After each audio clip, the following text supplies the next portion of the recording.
Buenos días, soy Iván Cepeda, senador de la República. Presento un saludo cordial al presidente Joel Hernández, a la comisionada relatora para Colombia, Antonia Urrejola, al relator para Libertad de Expresión, Edison Lanza, a los demás comisionados y comisionadas, a los funcionarios y funcionarios de la Secretaría Ejecutiva, a la Delegación del Estado colombiano y en general a todas las personas que siguen esta audiencia de manera virtual. La práctica de interceptaciones sin orden judicial y otras formas de inteligencia ilegal han sido conductas sistemáticas del Estado colombiano contra sectores de oposición, periodistas, magistradas y magistrados de las altas cortes, así como personas defensoras de derechos humanos. Recientes investigaciones periodísticas y judiciales han mostrado cómo desde organismos del Estado se siguen desarrollando estas acciones que representan graves violaciones de los derechos fundamentales de las víctimas.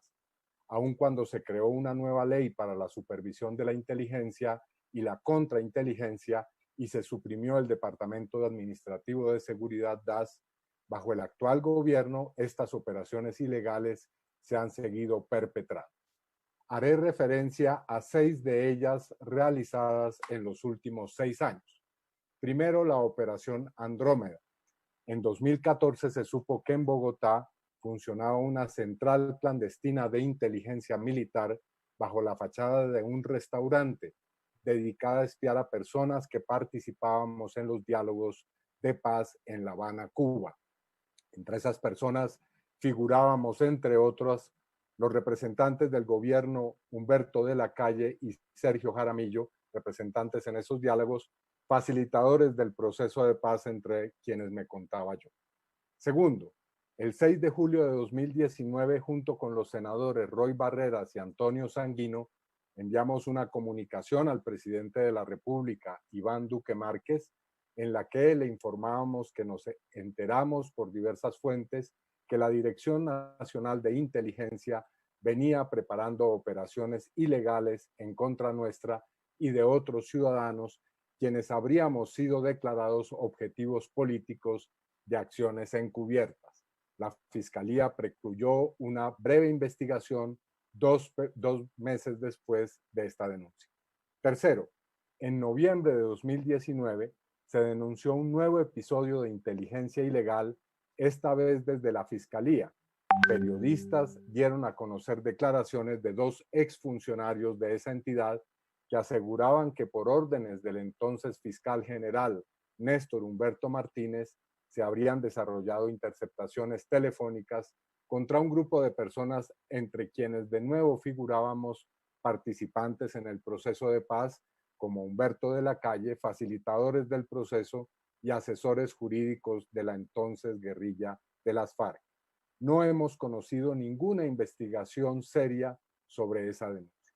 Cuarto, el 16 de enero de 2020 fue capturado el general retirado de la policía Humberto Guatibonza, quien dirigía una red de inteligencia ilegal. Sus labores delictivas estaban dirigidas contra el expresidente de la República, Juan Manuel Santos, el ex vicepresidente de la República, Óscar Naranjo, el negociador de paz Humberto de la Calle, magistradas y magistrados de la Corte Constitucional y los senadores Gustavo Petro, Roy Barreras, Gustavo Bolívar y yo. Quinto, como lo informamos a la Comisión Interamericana en los primeros meses de este año, la revista Semana publicó la investigación Las Carpetas Secretas, que da cuenta que el 18 de diciembre de 2019, la Corte Suprema de Justicia ordenó allanar las instalaciones de un batallón de ciberinteligencia del Ejército Nacional. En el operativo se incautaron archivos que evidencian labores ilegales de inteligencia contra por lo menos 130 personas. De estas acciones habrían sido víctimas, entre otros, los abogados del colectivo José Alvear Restrepo, los doctores Reinaldo Villalba y Sebastián Escobar, los senadores Gustavo Bolívar, Antonio Sanguino, Roy Barreras, Angélica Lozano y yo, el exgobernador Camilo Romero, el periodista estadounidense del periódico The New York Times, Nicholas Case. Según fue informado el pasado 25 de septiembre por la Corte Suprema de Justicia, Mi nombre y perfil figuran en estos archivos. Sexto, dentro de esa misma operación se informó que se habrían llevado a cabo tareas de inteligencia ilegal contra magistrados de la Corte Suprema de Justicia ligados a la instrucción por la presunta ejecución de los delitos de soborno en actuación penal y fraude procesal por parte del expresidente y hoy exsenador de la República, Álvaro Uribe Vélez, proceso en el que he sido reconocido como víctima. Muchas gracias.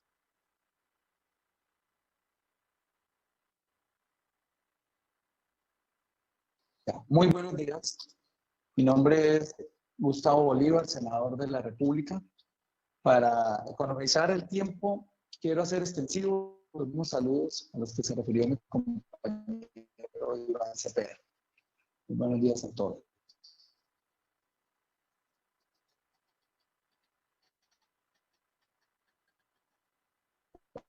Me voy a referir a las interceptaciones ilegales que, además de vulnerar derechos fundamentales denunciados por mi colega Iván Cepeda de oposición.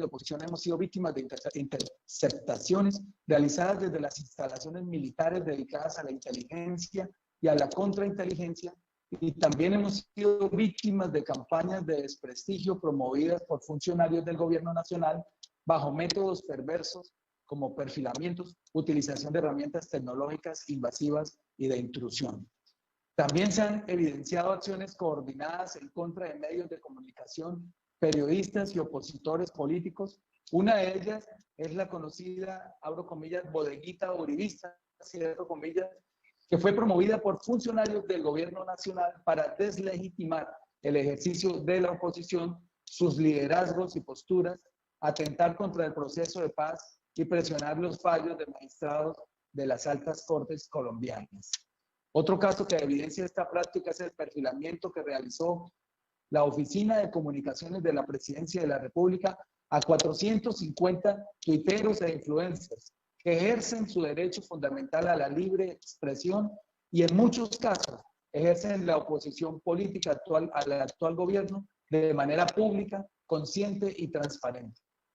Esta denuncia fue realizada por la Fundación para la Libertad de Prensa, que pudo comprobar que a través de la empresa privada Do Brands se realizó un seguimiento a líderes de opinión, periodistas, políticos y líderes sociales, entre los que se encuentran Iván Cepeda Castro, Gustavo Petro, Gustavo Bolívar, entre otros parlamentarios de la oposición.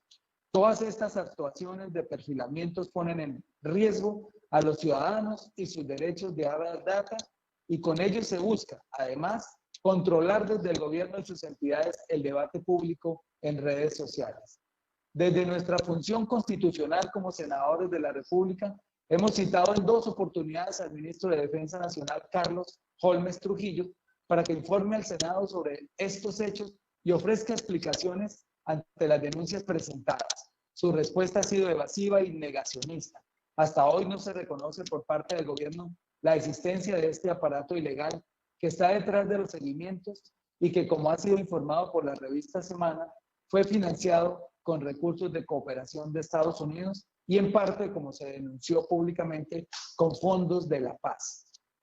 Hasta hoy solo se han conocido anuncios de medidas administrativas en las fuerzas militares sin determinar la responsabilidad de los mismos. Estos hechos, respetados comisionados y comisionadas, atentan contra el Estado social de derecho, ponen en riesgo la democracia y restringen de manera flagrante el ejercicio de la oposición como una conquista del pueblo colombiano para evitar el autoritarismo, la captura del Estado por poderosos grupos y la autonomía de los poderes públicos. Hoy nos debatimos en la zozobra y la incertidumbre, en la indefensión por cuenta de estas actuaciones y no sabemos siquiera quién da las órdenes. Finalmente quiero manifestar nuestra enorme preocupación, dado que después de estas operaciones de inteligencia ilegales se han incrementado las amenazas de muerte y los asesinatos a líderes sociales y de oposición, el último de ellos, el perpetrado contra el profesor universitario de 69 años, Campo Elías Galindo, en la ciudad de Medellín el pasado miércoles. Muchos de esos crímenes y amenazas han sido reivindicados por las autodenominadas Águilas Negras, grupo paramilitar al margen de la ley que el Estado no ha sido capaz de desmantelar. Honorables comisionados y comisionadas, nuestros líderes no cuentan con las medidas necesarias para proteger su vida y el ejercicio de sus derechos constitucionales como oposición política. Muchas gracias. Buenos días, mi nombre es Moisés David Mesa, abogado de la Comisión Colombiana de Juristas, y me referiré a los vacíos legales y a la falta de controles para el ejercicio de actividad de inteligencia legal. Las labores de inteligencia y contrainteligencia son legítimas y necesarias para proteger a los estados de amenazas externas e internas, pero su ejercicio no es limitado y se encuentra restringido por el respeto a los derechos humanos. Aunque la Ley de Inteligencia y Contrainteligencia, Ley Estatutaria 1621 de 2013, constituyó un avance, ya que durante 60 años las acciones de inteligencia y contrainteligencia se desarrollaron sin mayores controles, a continuación presentaremos algunas de las falencias que persisten. En primer lugar, a pesar de que la Ley de Inteligencia establece que dichas funciones se ejercerán con el respeto a los derechos humanos, la práctica contradice la norma. Como lo demuestran los reiterados casos, se ha normalizado el ejercicio de labores de inteligencia contra la judicatura, periodistas, políticos de oposición y defensores de derechos humanos. Es decir, estas labores son percibidas como amenazantes o peligrosas. Ello revela que a pesar de la norma, las doctrinas militares y policiales y de inteligencia no se han transformado. En segundo lugar, la amplitud de ciertos conceptos como seguridad nacional, orden público o moral pública generan un alto margen de discrecionalidad que la ley no limita. En tercer lugar, el artículo 17 de la Ley de Inteligencia autoriza el monitoreo del espectro electromagnético y establece expresamente que no es una interceptación de comunicaciones. Por ello, no requiere autorización judicial. Bajo esta interpretación, las agencias de inteligencia pueden realizar labores de monitoreo, que en realidad son interceptaciones masivas sin ningún tipo de control.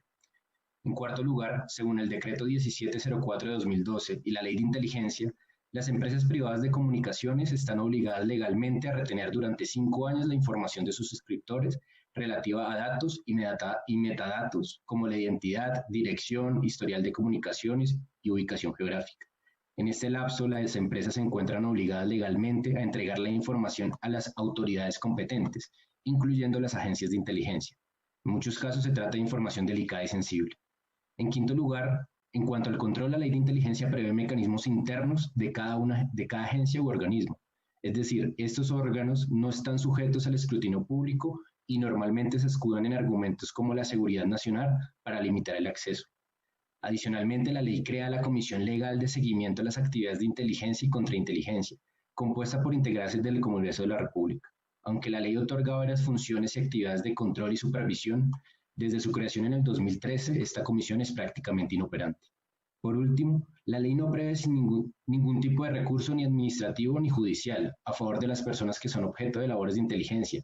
La CIDH en su informe anual de 2009 había advertido de la ausencia de este tipo de recursos. A pesar de ello, no fue incluido en la Ley de Inteligencia de 2013. Resulta preocupante que estos vacíos legales generen violaciones a los derechos a la intimidad y a la libertad de expresión, pero aún más preocupante que continúen políticas estatales en las que se conciben a sectores alternativos como enemigos o amenazas, lo que ha generado la violación de derechos como la vida, la integridad personal, la participación política, entre otros.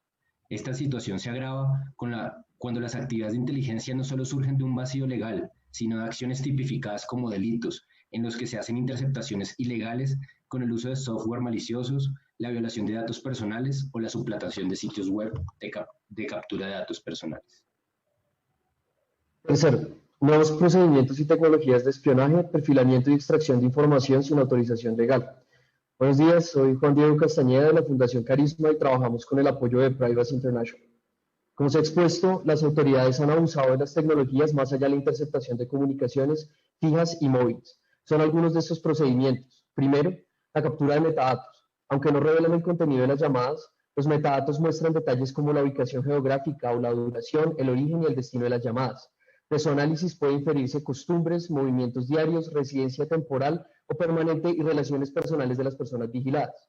El Tribunal de Justicia de la Unión Europea ha manifestado que los metadatos permiten la creación de un perfil sobre los individuos vigilados, información que no es menos privada que el mismo contenido de las comunicaciones a las cuales se relacionan estos metadatos. Segundo, el hackeo. El episodio ya mencionado en las carpetas secretas revela el uso de programas maliciosos para acceder sin autorización a celulares o computadores, para controlarlos o adquirir fotos, documentos y cualquier información que puedan contener. Es de público conocimiento que organizaciones de inteligencia militar adquirieron herramientas como Hombre Invisible con las que pueden realizar estos accesos sin autorización. El informe de la Procuraduría General sobre el allanamiento de inteligencia militar reveló las capacidades de intrusión de distintos proyectos y herramientas cuyo objetivo es crear malware o sitios web fraudulentos para acceder y controlar celulares y computadores. También utilizaron equipos conocidos como Stingray o MC Catchers capaces de interceptar llamadas de celular al simularse en una antena telefónica. El hackeo o uso de software malicioso representa un alto riesgo porque permite un acceso ilimitado a la información disponible en equipos.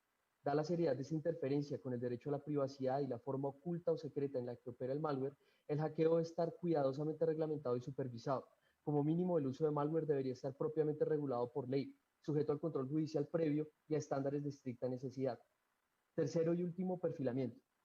El perfilamiento es una forma de seguimiento que consiste en la recopilación de información a través del monitoreo en redes sociales, ya sea mediante el uso de fuentes abiertas o mediante el acceso encubierto a perfiles privados. El perfilamiento puede ocurrir de forma orientada o masiva mediante la asistencia de software. Esta es una actividad altamente intrusiva que implica la recopilación sistemática de datos personales y que puede afectar a terceros como familiares y menores de edad.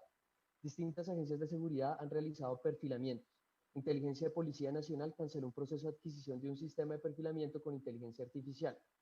Hechos como las mencionadas carpetas secretas de inteligencia militar, las listas en redes sociales que usan las autoridades, la persecución de personas que participan o apoyan protestas en redes sociales, o el monitoreo de influenciadores en redes, como el descrito por el senador Bolívar, revelan que su uso se ha extendido por la institucionalidad sin mayores controles. El perfilamiento y la vigilancia ilegal cuestionan por qué las agencias de seguridad consideran que actividades legítimas del trabajo por la paz, el periodismo, la oposición política o la defensa de derechos humanos ameritan tal sospecha y vigilancia. Es necesario entonces determinar las garantías necesarias para definir quiénes son objetivos, quién lo decide, bajo qué criterios y según qué controles.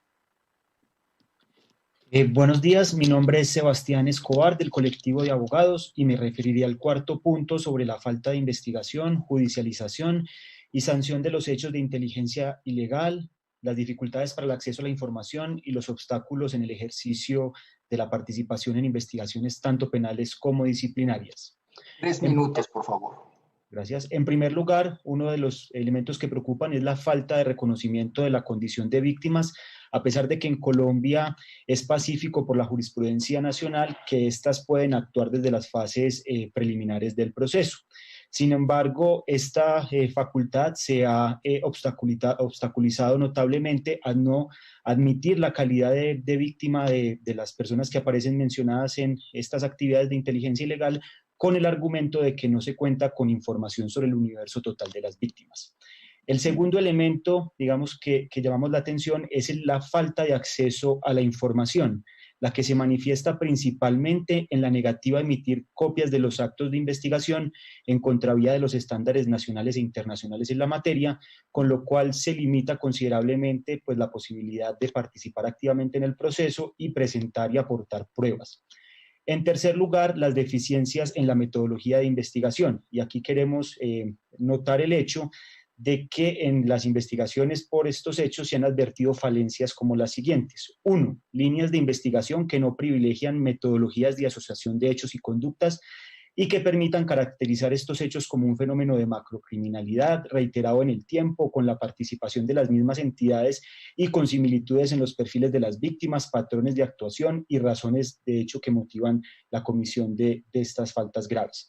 En segundo lugar, falta de claridad sobre la calificación jurídica de los hechos y las conductas que se investigan y anuncios públicos sobre el llamamiento a rendir cuentas de oficiales o de personas posiblemente vinculadas con los hechos que buscan un impacto mediático pero que en la práctica no se han materializado. Todas estas acciones y omisiones de los órganos de investigación, señaladas o vistas en conjunto, nos permiten llegar a la conclusión de que existe un incumplimiento del Estado colombiano de la obligación de investigar, juzgar y sancionar las graves violaciones a los derechos humanos. Gracias.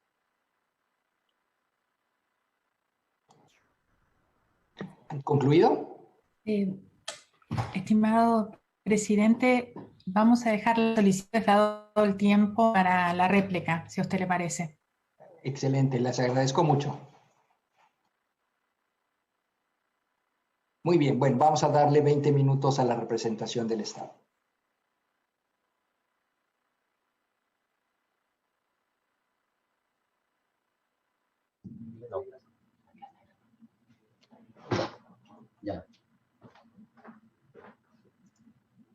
Señores comisionados, señor presidente.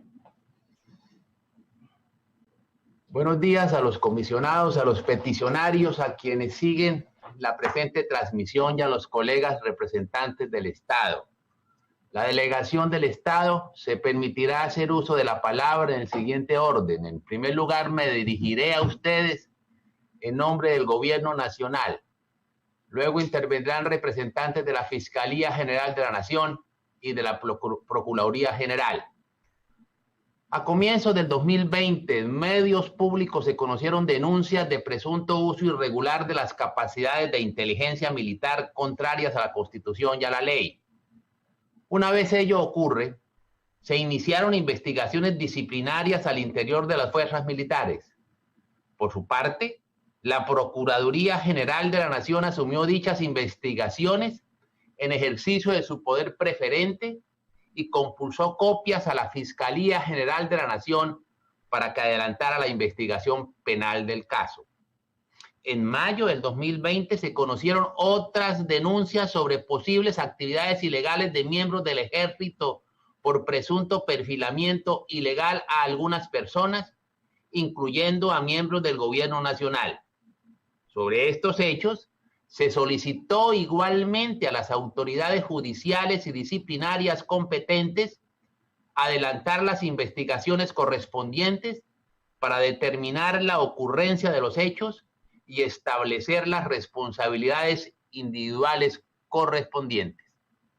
El gobierno ha prestado y seguirá prestando todo el apoyo requerido a las autoridades competentes para que las investigaciones avancen con celeridad. En todo caso, de comprobarse estos hechos, no se trataría de ninguna manera de una práctica sistemática de seguimiento ilegal a periodistas, dirigentes sindicales, defensores de derechos humanos o líderes políticos, como afirman los peticionarios, sino de actividades ilegales realizadas por individuos por fuera y en contravía de la política institucional de las fuerzas militares, del Ministerio de Defensa y de los lineamientos del presidente Iván Duque. En este contexto, cabe resaltar que desde diciembre de 2019, por instrucciones del presidente de la República, el ministro de Defensa ordenó al Comando del Ejército llevar a cabo una revisión estratégica y una auditoría de las actividades de inteligencia desarrolladas en los últimos 10 años. Como resultado de las averiguaciones que se han hecho desde finales de 2019, se tomó la decisión de retirar del servicio activo a 12 oficiales del Ejército sin perjuicio de las responsabilidades individuales que se lleguen a establecer. Quisiéramos precisar que con ocasión de las denuncias anteriormente mencionadas, el gobierno ha adoptado medidas para fortalecer los controles internos a las actividades de inteligencia, incluyendo cambios en la estructura de mando del Ejército y de los comandantes de 24 unidades de inteligencia y contrainteligencia. Asimismo, se fortaleció el sistema de control estratégico institucional y se adelantó un comité de revisión estratégico del servicio de inteligencia, producto del cual se definieron 25 líneas de esfuerzo en materia de doctrina, organización, personal, liderazgo y fortalecimiento de controles, entre otros. En 15 de ellas ya se han impartido instrucciones. Además, el 8 de mayo el Comando General impartió instrucciones al Comando del Ejército sobre el marco jurídico, los métodos y los procedimientos de las actividades de inteligencia en estricto cumplimiento de la ley. También se creó el cargo de inspector delegado para inteligencia en cada una de las fuerzas. Señores comisionados, como ustedes pueden apreciar, todo el aparato institucional del Estado ha actuado de manera consecuente y contundente en este tema.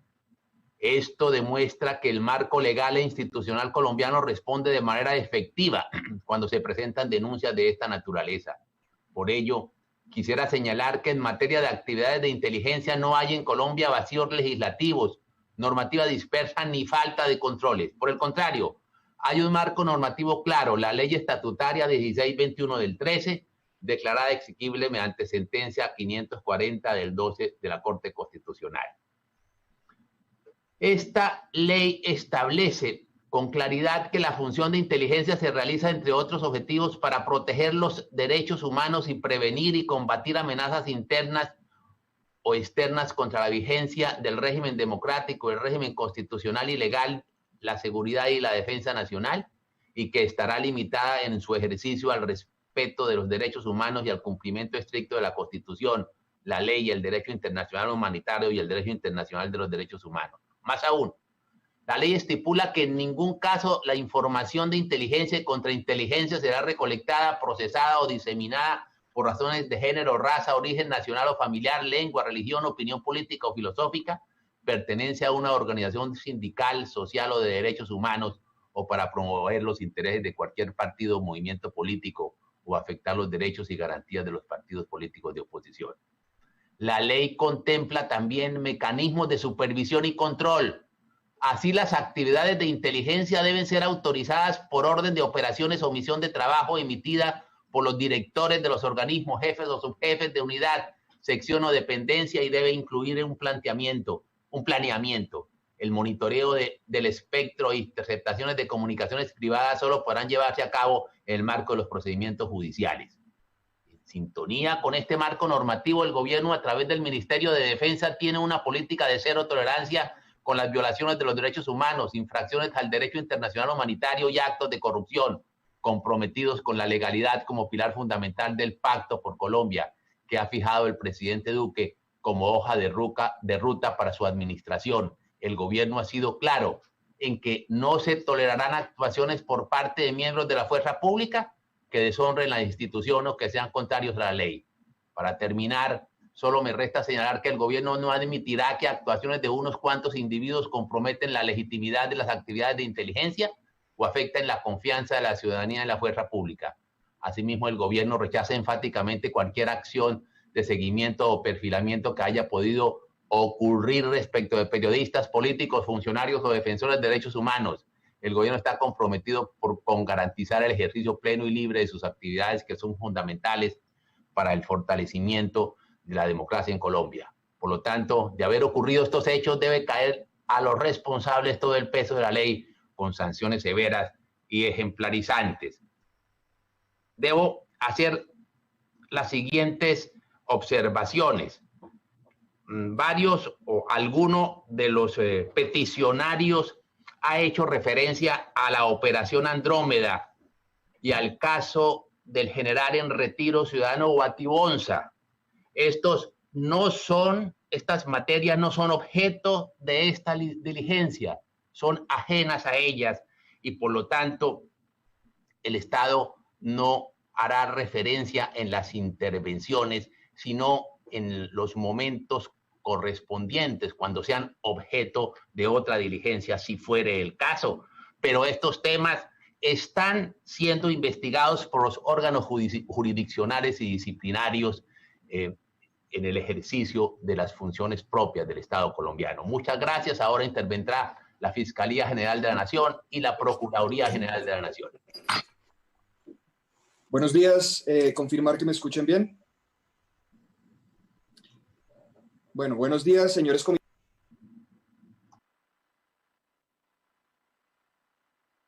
Micrófono, por favor. ¿Me escuchan bien ahí? Perfecto. Buenos días, señores comisionados, representantes de la sociedad civil, funcionarios del Estado colombiano, congresistas y demás presentes. Me permito presentarme. Mi nombre es Alejandro Jiménez, soy el director de Asuntos Internacionales de la Fiscalía General de la Nación. En relación con el caso PS 177 de prácticas de interceptaciones ilegales en Colombia, en calidad de representante de la Fiscalía General de la Nación de Colombia, nos permitimos hacer las siguientes consideraciones en el marco de la audiencia pública, y en particular haciendo referencia al punto 4 que presentaron los peticionarios de la falta de legislación y de actividad judicial efectiva por parte de la Fiscalía General de la Nación. Es importante mencionar que en el periodo comprendido entre el 2016 a la fecha, esta entidad ha adelantado varias investigaciones relacionadas con hechos ilegales de interceptación.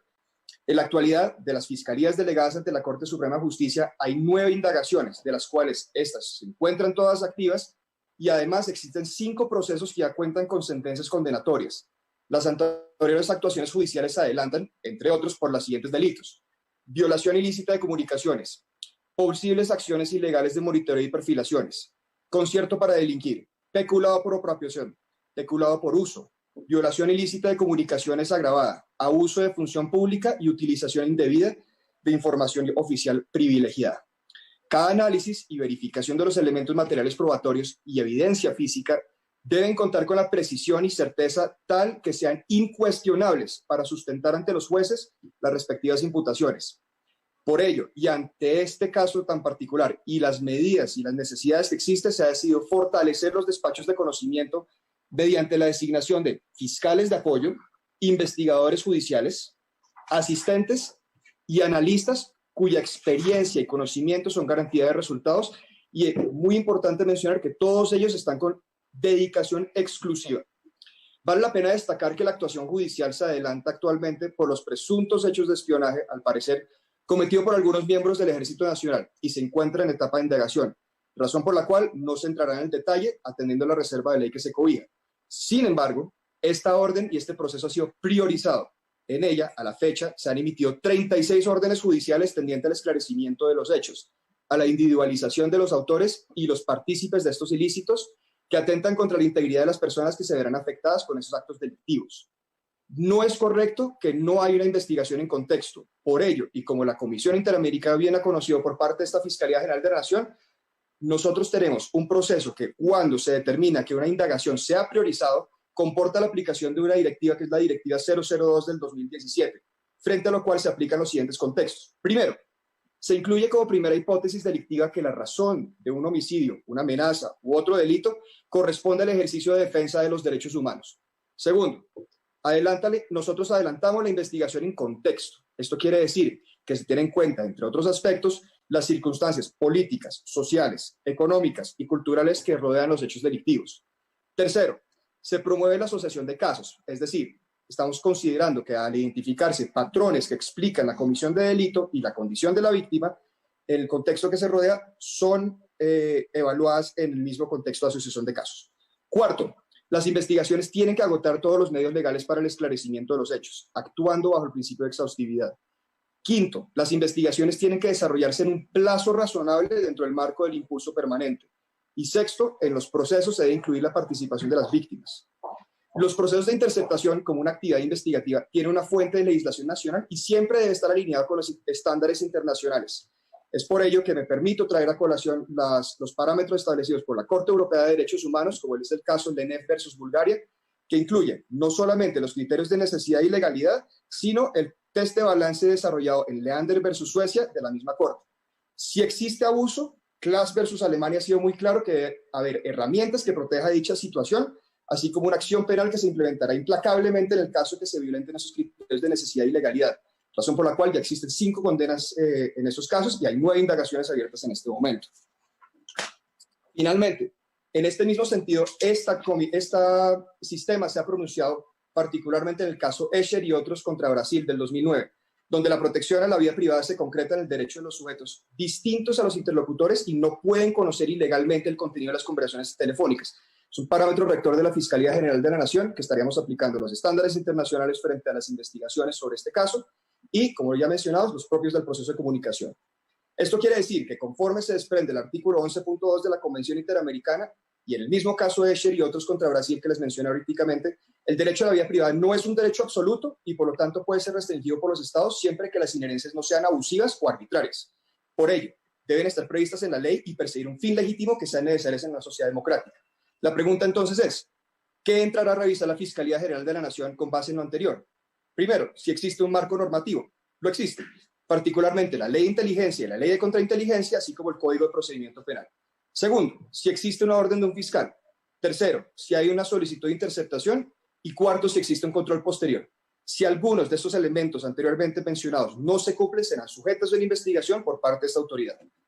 Por ello, es importante advertir que el despacho de conocimiento del caso que nos ocupa recibe un amplio copio de información procedente de la Corte Suprema de Justicia en el mes de mayo del 2020, el cual, por su gran tamaño y complejidad, demanda una dispendiosa actividad investigativa y análisis que, por supuesto, será evaluado en un plazo razonable. Así las cosas, y teniendo en cuenta que el tiempo transcurrido sería muy precipitado en este momento afirmar que existen barreras para llevar a cabo una investigación efectiva en tiempo razonable, cuando ésta se encuentra, como se indicó, en una etapa preliminar y con importante actividad judicial del caso, con información aportada muy valiosa en mayo del 2020. Finalmente, la Fiscalía General de la Nación continuará con el fin y el propósito de adelantar, en el marco del debido proceso, todas las diligencias judiciales que se permitan esclarecer los hechos ocurridos hasta llegar a los responsables de tan deplorable ilícito, así garantizando en todas las etapas procesales los derechos que le asisten a las víctimas. Con esto concluyo mi intervención y le doy lugar a la participación por parte de la Procuraduría. Muy buenos días, mi nombre es Carlos Medina Ramírez, Procurador Delegado para la Defensa de los Derechos Humanos. Un saludo cordial a todos los comisionados, a los representantes de las organizaciones sociales y las demás personas que siguen esta audiencia, también a los colegas del Estado colombiano. Ante el conocimiento de eventuales casos de interceptaciones ilegales por parte de agentes del Estado, la Procuraduría General de la Nación, en el ejercicio de funciones preventivas, disciplinarias y de intervención judicial, ha desplegado un abanico integral de actuaciones. Como es de conocimiento de la CIDH, de manera reciente la entidad ha adoptado decisiones activando su función preventiva para presentar recomendaciones y también activando su función disciplinaria ante el conocimiento de posibles perfilamientos y recolección de información de carácter íntimo de periodistas nacionales y extranjeros, integrantes de organizaciones sindicales, ONGs, políticos y congresistas, en las que presuntamente se habrían desconocido los requisitos y límites que fija la Ley de Inteligencia y el respeto a los derechos fundamentales de los ciudadanos. En materia de control disciplinario, están siendo investigados por los mencionados hechos varios miembros adscritos a la Jefatura del Estado Mayor de Operaciones, el Comando de Apoyo de Combate e Inteligencia Militar, Comando Brigada número 1 de Inteligencia Militar y los batallones de Ciberinteligencia, Inteligencia Militar Estratégico número 4, y de contrainteligencia de seguridad de la información. En el marco de dichas actuaciones, la Procuraduría también ha llamado la atención sobre la presunta falta de vigilancia y control frente al aseguramiento de los fines y límites previstos en la Ley de Inteligencia y sobre la verificación de los procedimientos y protocolos internos que aseguran la debida ejecución de la función de inteligencia. En el ejercicio de las funciones preventivas, la Procuraduría, apoyada en la facultad consagrada en el artículo 160 de la Ley 734 del 2002, ha requerido al Ministerio de Defensa Nacional lo siguiente: información sobre las acciones adoptadas o por adoptar de manera inmediata para actualizar los protocolos de inteligencia y fortalecer y precisar los mecanismos de control interno. Implementar esquemas de verificación en cuanto a restringir de manera definitiva cualquier procedimiento o actuación que al amparo de las normas de inteligencia y contrainteligencia puedan de alguna manera dirigirse al perfilamiento de personas que no correspondan a objetivos legítimos de su accionar y que no estén identificados según procedimientos reglamentarios como sujetos de la acción legítima, en especial periodistas y líderes sociales. Suspender todo procedimiento que tenga por objeto perfilamientos o acciones similares, impartiendo las instrucciones necesarias, informando al despacho lo pertinente. La eventual suspensión tendrá efecto hasta que se implementen las medidas necesarias y razonables para prevenir la ocurrencia de conductas como las que son objeto de la presente actuación disciplinaria sin perjuicio el ejercicio legítimo de las funciones que correspondan a la fuerza pública en materia de inteligencia y contrainteligencia con base en las disposiciones legales y reglamentaciones vigentes. En todos los casos, se deberá garantizar el respeto de los derechos humanos y el cumplimiento estricto de la Constitución, la ley, el derecho internacional humanitario y el derecho internacional de los derechos humanos, así como los derechos a la honra, al buen nombre, a la intimidad personal y familiar y al debido proceso, como establece el artículo 4 de la Ley Estatutaria 1621 de 2013. Resulta pertinente mencionar que la Procuradora General de la Nación asiste como invitado al Comité Directivo del Sistema Nacional de Depuración de Datos de Inteligencia y Contrainteligencia, de conformidad con lo establecido en el Decreto 2149 del 2017. Pero es de anotar que dicho sistema en este momento no está aplicando ningún procedimiento de depuración sobre los archivos de inteligencia a nivel nacional en razón de la medida cautelar implementada mediante Auto 001 de 2018 de la Jurisdicción Especial para la Paz, Secretaría Ejecutiva. En materia preventiva, y con esto ya voy cerrando, resulta necesario aclarar que existen otros dos niveles de control. El control de las actividades de inteligencia a cargo de los inspectores generales de cada fuerza, de la Policía Nacional, de la Dirección Nacional de Inteligencia y del Jefe de Control Interno de la UIAF, y el control político a cargo de la Comisión Legal de Seguimiento a las Actividades de Inteligencia y Contrainteligencia del Congreso de la República. Mediante resolución 431 del 30 de julio del 2018, el Procurador General dispuso que la Procuraduría Delegada del Ministerio Público de Asuntos Penales asumiera el Consejo Directivo del Sistema Nacional de Depuración. En suma, la Procuraduría, en consonancia con sus funciones misionales, adelanta actuaciones que corresponden en el marco de su competencia, siempre en procura de su mando constitucional de garantía y protección de los derechos humanos. Muchísimas gracias. Muchas gracias. Tiene ahora 20 minutos la Comisión Interamericana para hacer sus intervenciones. Le otorgo en primer lugar la palabra a la comisionada Antonia Urrejola. Muchas gracias, presidente.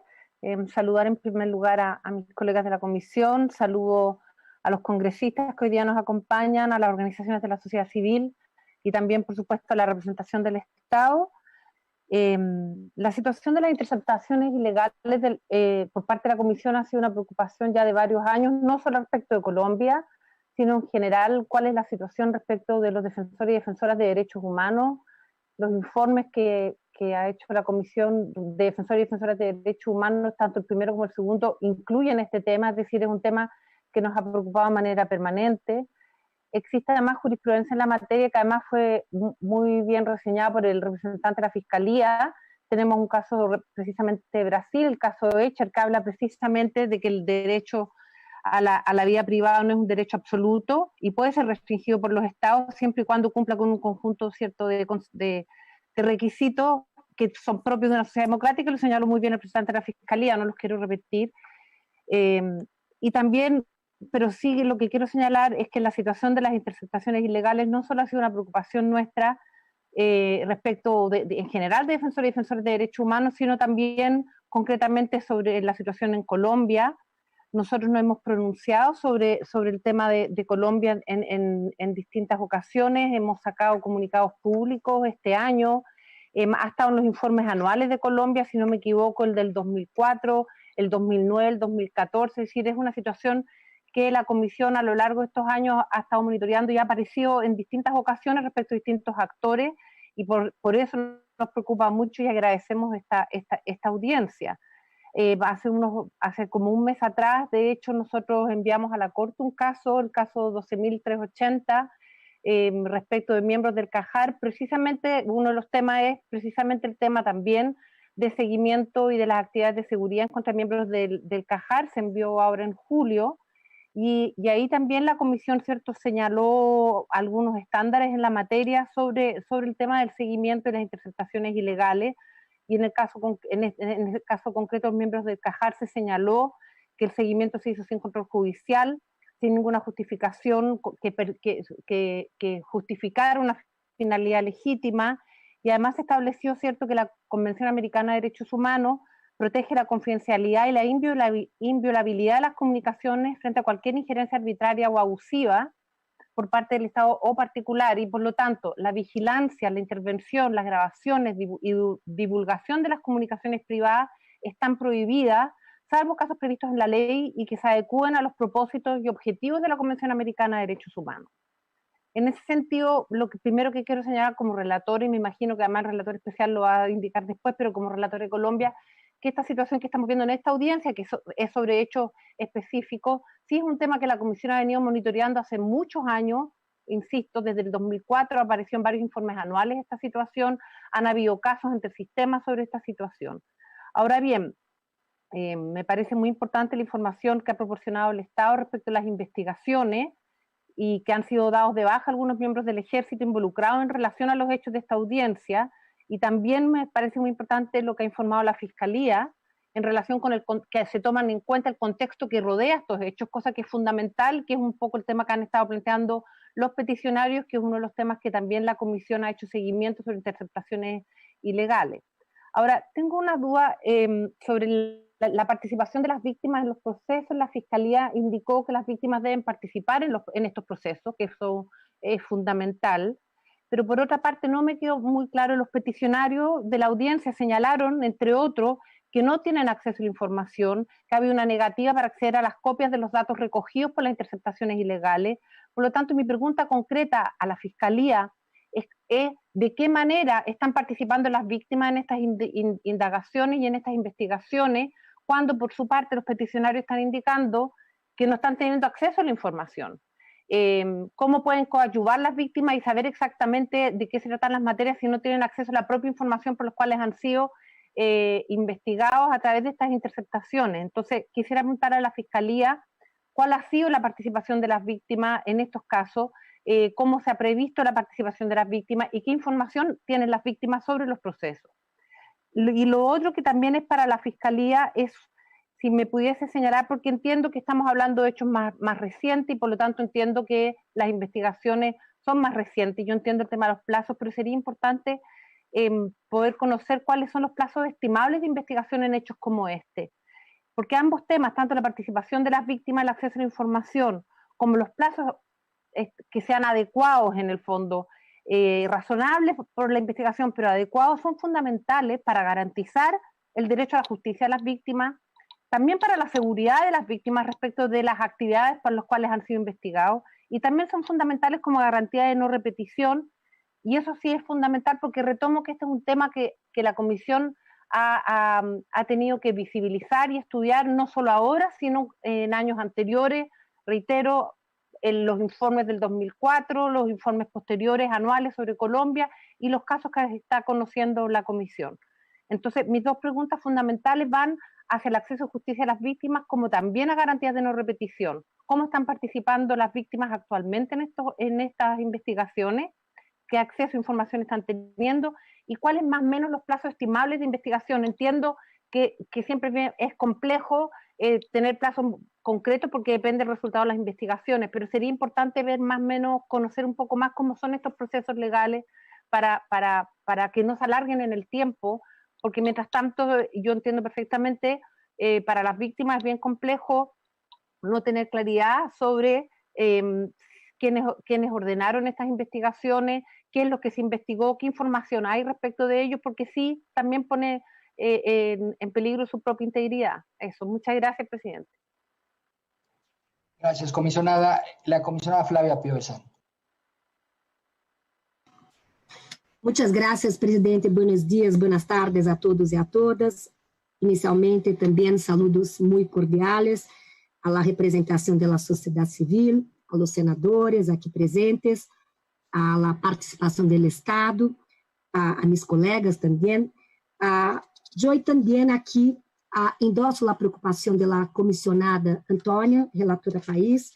Este es un tema que hace 16 años habita la Comisión Interamericana, esta preocupación con la práctica intrusiva ilegal, con la vigilancia ilegal, a injerencia a la privacidad, a la intimidad, a la ausencia de debido proceso con relación a opositores políticos, periodistas, funcionarios judiciales, líderes sociales, sindicalistas, personas defensoras de derechos humanos. Entonces, es un tema no de hoy, de 2019, 2020, pero que no, desde 2004 está en la comisión con una preocupación en nuestros informes.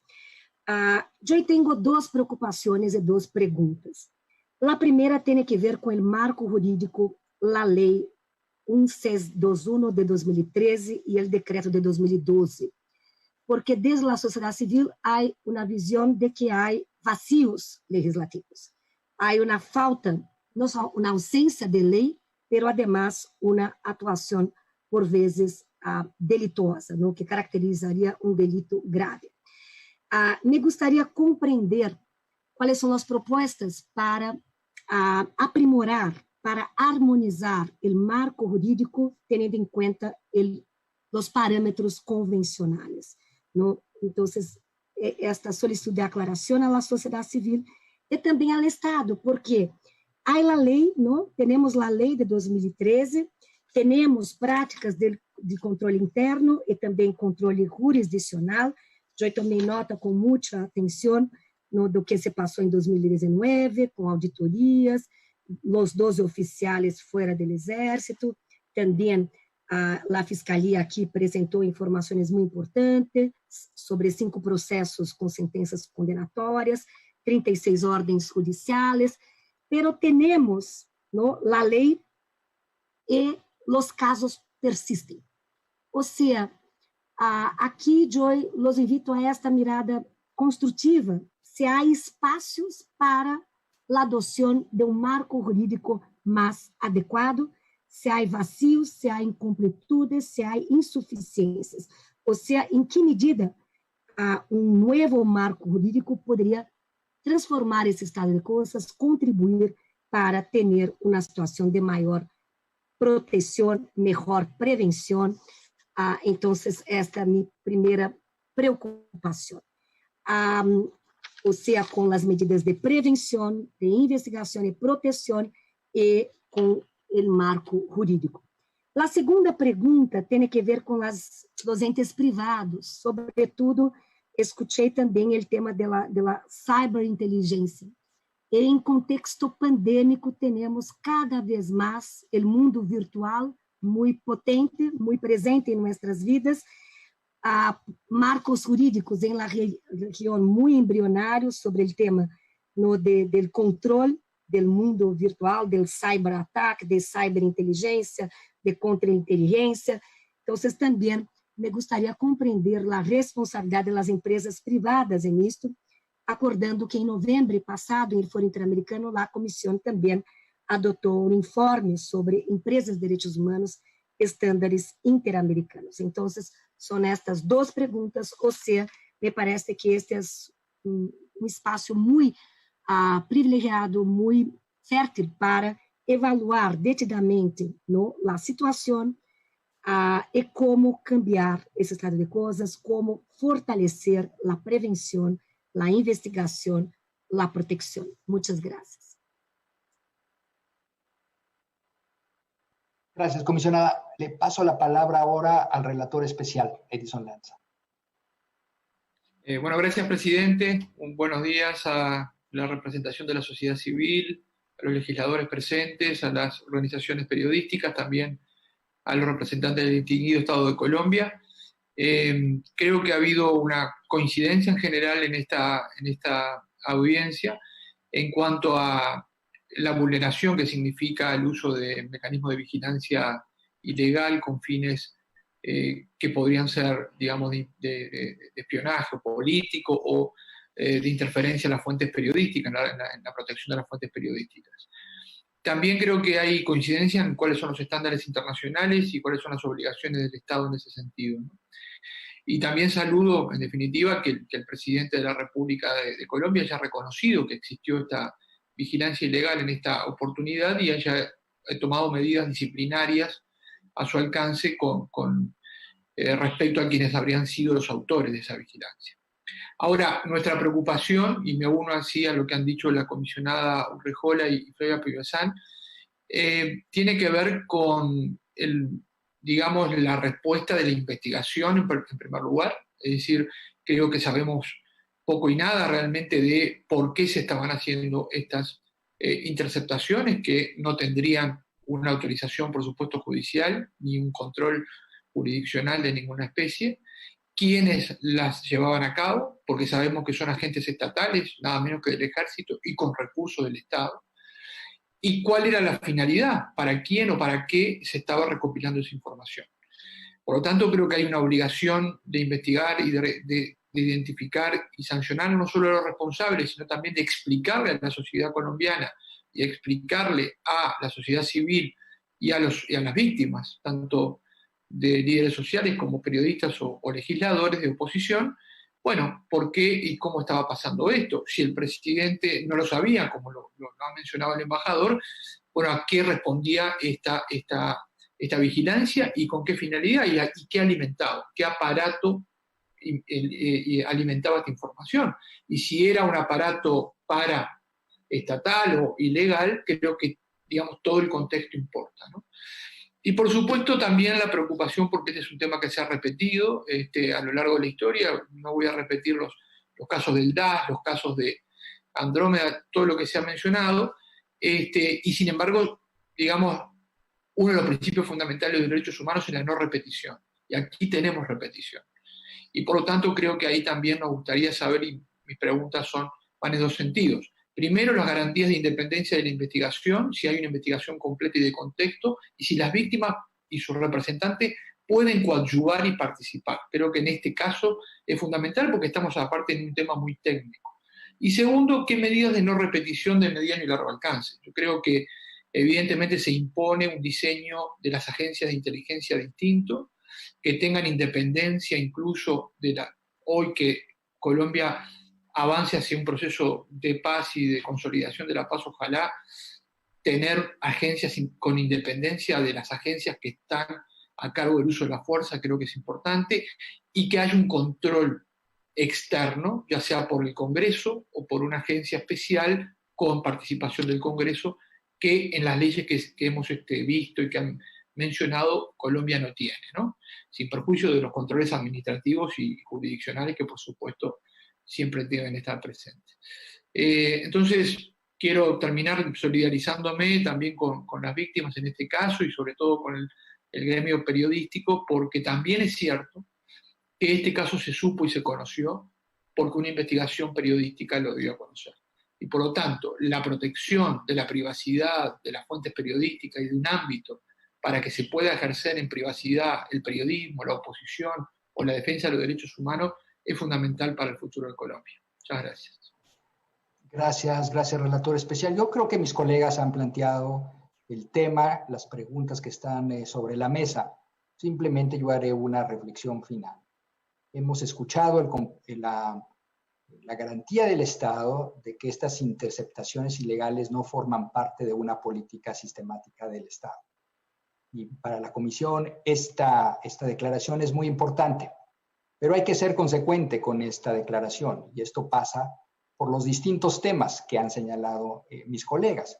Uno, el de una investigación independiente con plena participación de las víctimas. Otro, el fortalecimiento del marco legislativo. Y finalmente, el tema de la no repetición, de cómo fortalecer institucional y normativamente al Estado para que este tipo de interceptaciones no vuelvan a ocurrir. Desde luego, los avances en la investigación, conforme vayan dándose, serán muy importantes para corroborar lo que hemos escuchado hoy, el compromiso del Estado de perseguir estas prácticas ilícitas. Tenemos a nuestra disposición 12 minutos para cada una de las partes. En primer lugar, otorgo 12 minutos a la sociedad civil. Adelante, por favor. Bueno, muchísimas gracias, señor presidente. Muy buenos días a todas. Soy Viviana Kristisevich del Centro por la Justicia y el Derecho Internacional. Y formularé unas peticiones específicas a nombre de las peticionarias. En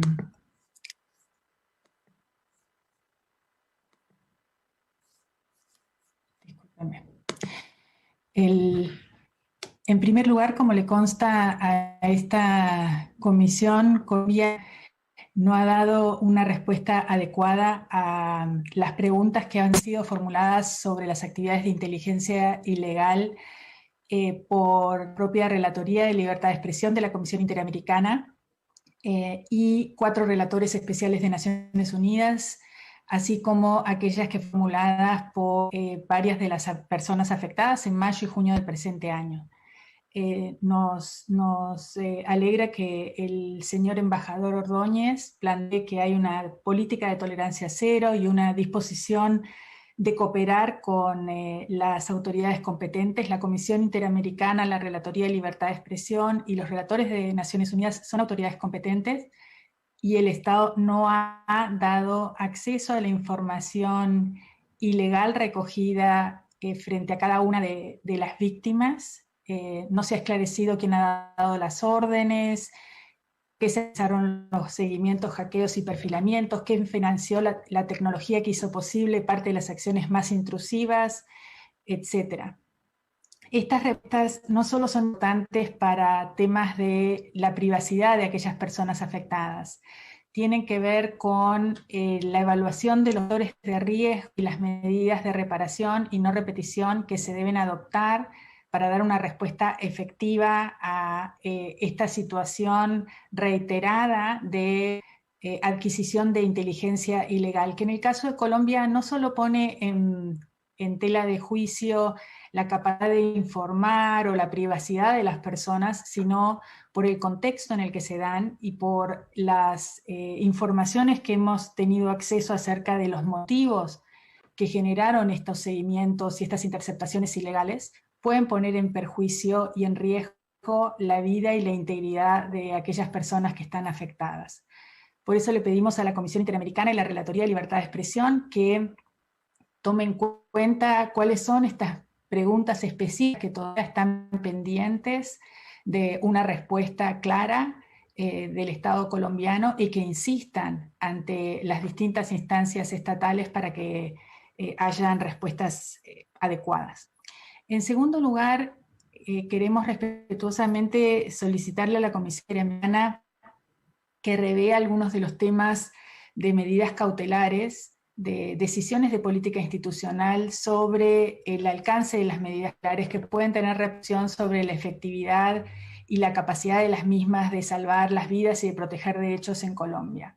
Frente a las personas que han sido objeto de vigilancia, la CIDH debe definir si la recolección de inteligencia ilegal por el ejército colombiano en un contexto de asesinatos sistemáticos de líderes sociales y personas defensoras es un factor de riesgo extremo.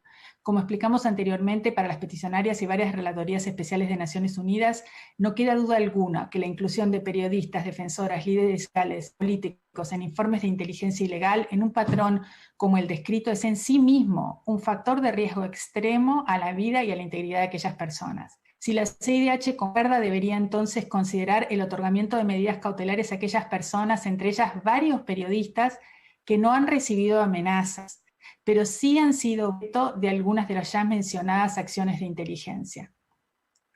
Por otra parte, hay un grupo de personas que, además de ser objeto de vigilancia, han sido amenazadas y no han tenido respuesta de la Comisión, una respuesta que están esperando desde hace meses en solicitudes de cautelares. Frente a ellas, pedimos respetuosamente a la Comisión Interamericana que tome en cuenta esas solicitudes y su propia jurisprudencia y la de la Corte Americana y las adopte. Esos son los casos de los parlamentarios Antonio Sanguino, Roy Barreras, Gustavo Bolívar, María José Pizarro y el ex gobernador de Nariño, Camilo Romero.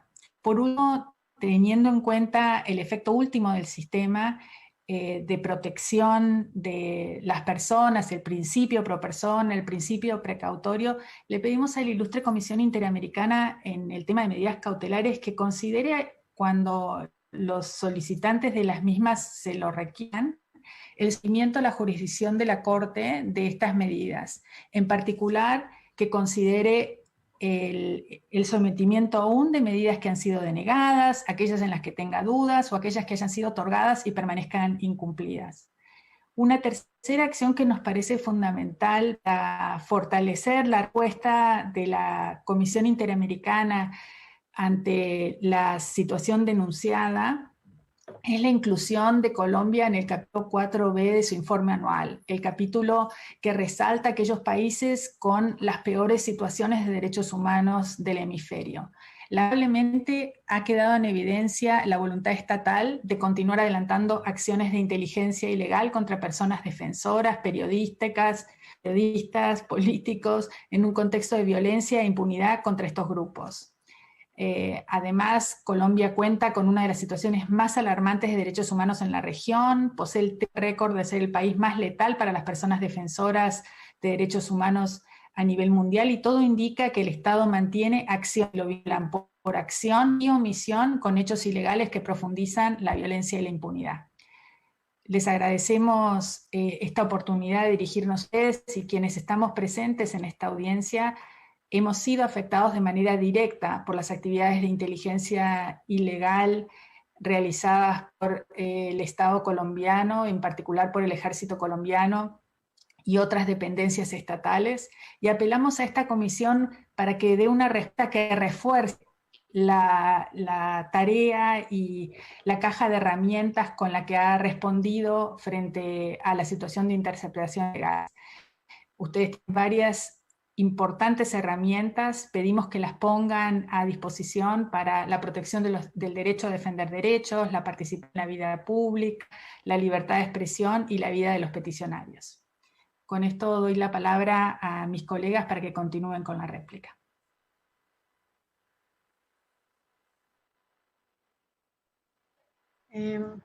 Muy buenos días, yo María Ortegón del colectivo de abogados Social Vía Restrepo. De manera muy breve, insistir o dar respuesta a algunos de los puntos planteados por el Estado.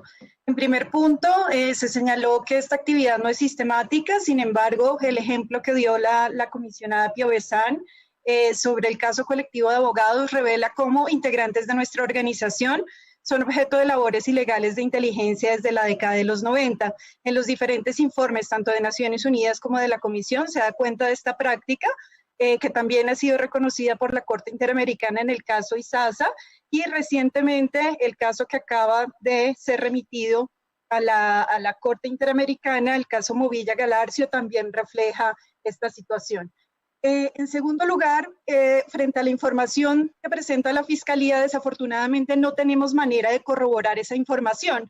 No se ha dado en esta audiencia una explicación satisfactoria de por qué no hemos sido reconocidas como víctimas, por qué no se nos permite una participación activa en el proceso y por qué no hemos podido conocer la información completa.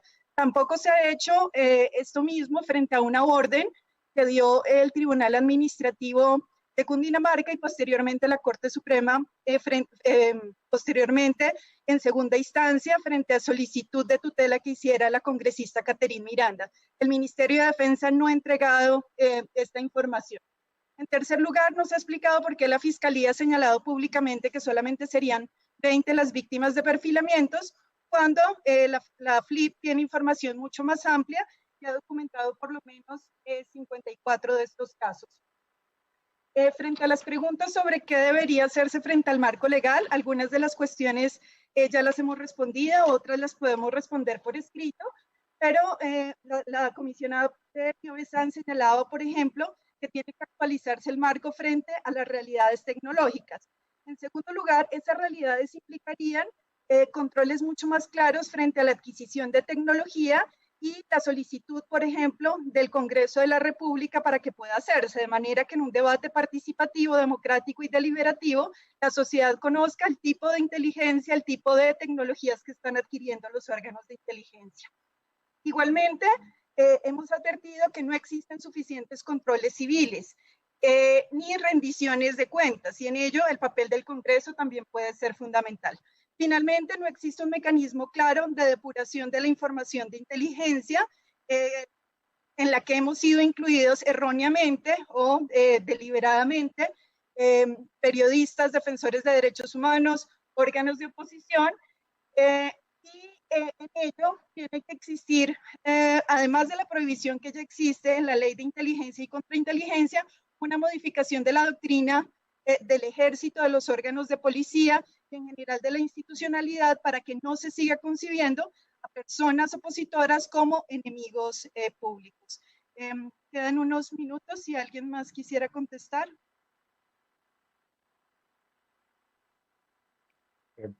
Con permiso de ustedes, simplemente quisiera ejemplificar con relación a la pregunta y la inquietud de la comisionada Urrejola con relación a las dos solicitudes que he hecho para ser reconocido ante la Fiscalía en las investigaciones que se llevan a cabo con relación a estos hechos, y hasta el día de hoy no hemos recibido respuesta con relación a esa solicitud.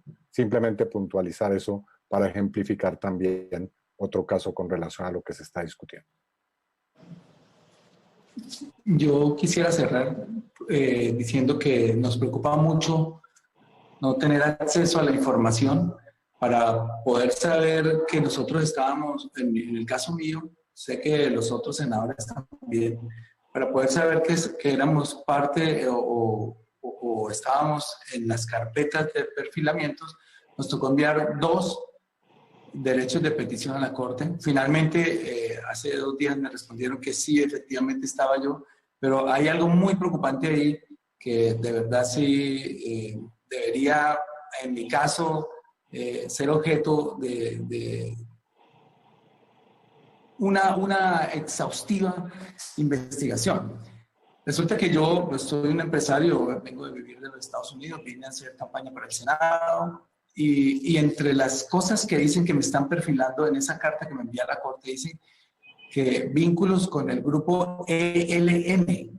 Por favor, eso se cae de cualquier peso, lo más descabellado que he escuchado en mi vida. Jamás he pertenecido a un grupo insurgente, jamás de los jamases. Eso me tiene muy preocupado y muy indignado, de verdad, que a mí se me quiera hacer un montaje judicial de ese tamaño. Por favor, soy un empresario, he tenido una vida limpia completamente, jamás en mi vida he levantado ni siquiera un corta uñas en mis manos para llegar a esa, perdónenme que estoy un poco ofuscado con esto, para llegar a que en la carta que me envía la Corte Suprema se me diga que estoy siendo investigado dentro de esos perfilamientos de inteligencia por supuestos vínculos con un grupo terrorista. Jamás en la vida lo haría, ni lo he hecho, ni lo he pensado. Entonces, les pido el favor de verdad de escuchar estas solicitudes que estamos haciendo, porque estamos en manos de una dictadura.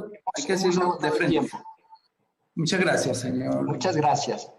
Para otorgarle el mismo tiempo a la representación del Estado, tiene la palabra hasta por 13 minutos.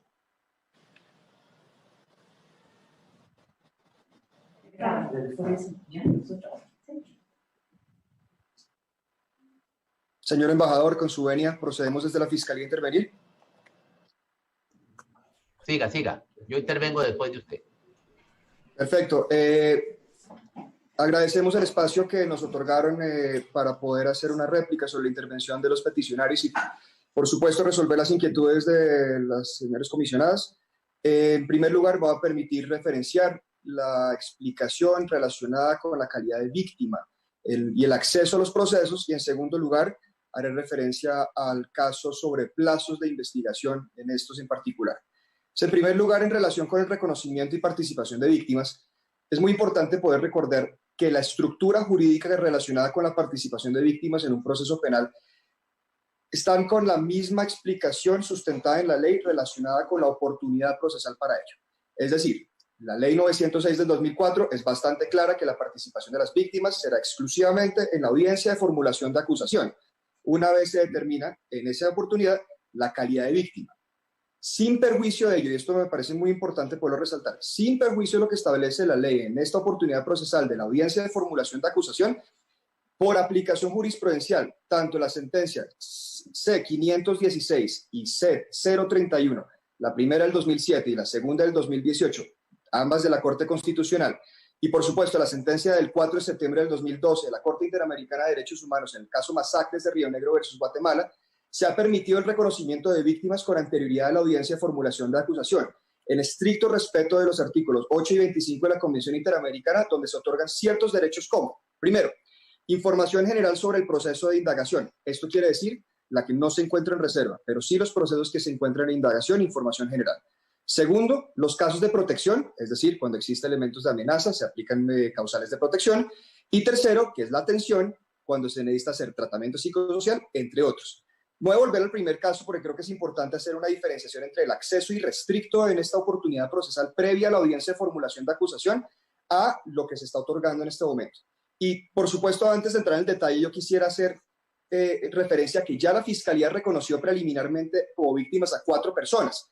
Por la reserva del caso no vamos a dar los nombres en este momento, pero por supuesto, estamos hablando de un periodista, 2 integrantes de organizaciones no gubernamentales y un senador de la República, a quienes ya el despacho de conocimiento, en aplicación de las medidas jurisprudenciales anteriormente mencionadas, le ha dado las facultades para poder acceder en las medidas que les mencioné anteriormente al expediente. Es decir, entonces, si me devuelvo a la aplicación de la información general del proceso, desarrollo no solamente la Corte Constitucional, sino el mismo caso de Masacres de Río Negro, me permitiré citar que las víctimas tienen derecho a hacer planteamientos, recibir informaciones, aportar pruebas, formular alegaciones y, en síntesis, hacer valer sus derechos. Esto no quiere decir, y la sentencia no hace mención en ningún momento de un acceso irrestricto a las evidencias del caso. ¿Por qué? Porque el acceso irrestricto a la evidencia del caso pone en choque y en colisión la ponderación de los derechos de la víctima con la del tercero, que también aparecerá dentro de esas evidencias que debe la Fiscalía, en protección de los derechos de ese tercero, también permitir un acceso limitado. Limitación que, por supuesto, será levantada en el momento de la audiencia de formulación de acusación. Y la segunda es el acceso a estas informaciones que existen de manera restringida. Si se fuera a liberar, compromete la investigación y el éxito de la misma al poder generar una implicación de la línea investigativa que va a generar la Fiscalía. Esto no quiere decir que las personas que ya han sido reconocidas como víctimas no puedan cumplir los supuestos que ya establece el caso Masacres de Río Negro versus Guatemala. Por supuesto que la Fiscalía siempre lo ha contado, y es más, es en este momento donde me permito reiterar que estas 4 personas ya identificadas como víctimas pueden acceder al sistema, en acceso al fiscal, al proceso, y por supuesto, en caso que lo determinen, las mesas de trabajo que se puedan convocar de la mano con las víctimas que ya están reconocidas, sin perjuicio de ello. Ahora, dicho decisión de reconocimiento provisional es potestad de un fiscal de conocimiento, que él tendrá que hacer una valoración de las evidencias presentadas por quienes quieren ser pretendidos y reconocidos como tal. Mal haría un fiscal de conocimiento otorgar una condición de víctima a una persona que no cuenta con el material probatorio que lo sustente. Entonces, en estricta aplicación del material probatorio, los fiscales que están analizando este caso están revisando la pertinencia y la conducencia que las personas puedan acceder al sistema de investigación en calidad de víctimas y el acceso a la información con base en la evidencia que ya exista. Es muy importante poder evaluar que este análisis de la evidencia que existe tiene que ser holístico, pero además tiene que ser muy claro en el momento que se le otorgue su condición de víctima. Al ser una creación jurisprudencial que es diferente de lo que está establecido en la ley, que es solo hasta el momento de la audiencia de formulación de imputación. Entonces, finalmente, para cerrar esta argumentación, esta Fiscalía puede garantizar que en el momento en que se encuentre con la evidencia suficiente, estas personas serán debidamente notificadas, como fueron las 4 personas que le mencioné anteriormente, y no sobra que se han respetado todos los derechos constitucionales y los contenidos en el sistema interamericano, siempre ponderando los derechos de la víctima frente a derechos de terceros para el acceso a los expedientes. Muchas gracias.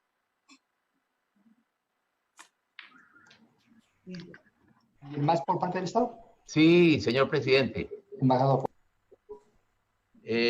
Dos consideraciones. La primera, para advertir que en la medida que estamos en una audiencia temática, este no es el espacio para hacer referencia a casos particulares o a medidas cautelares.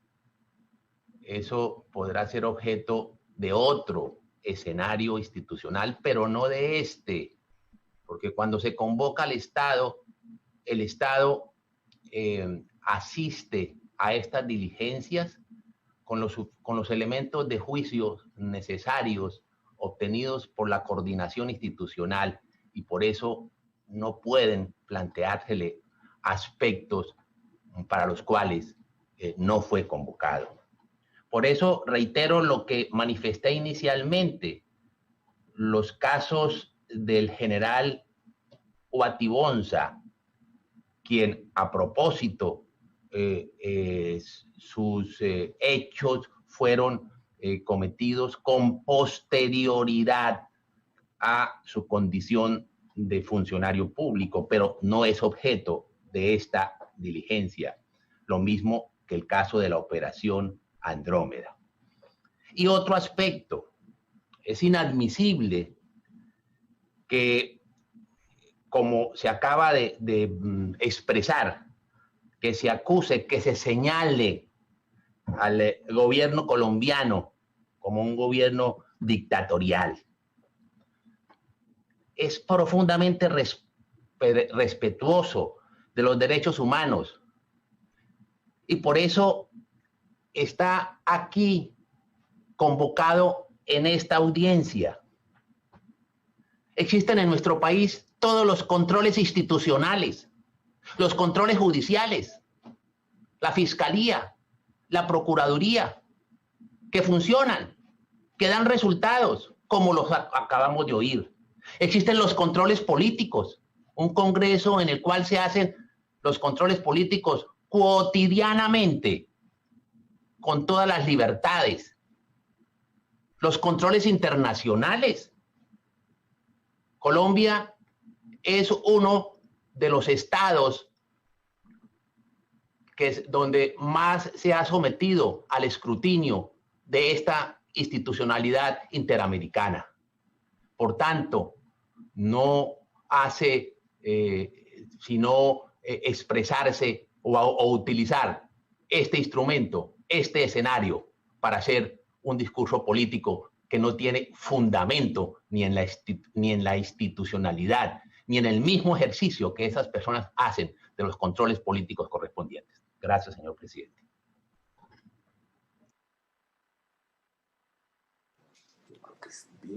Muy bien.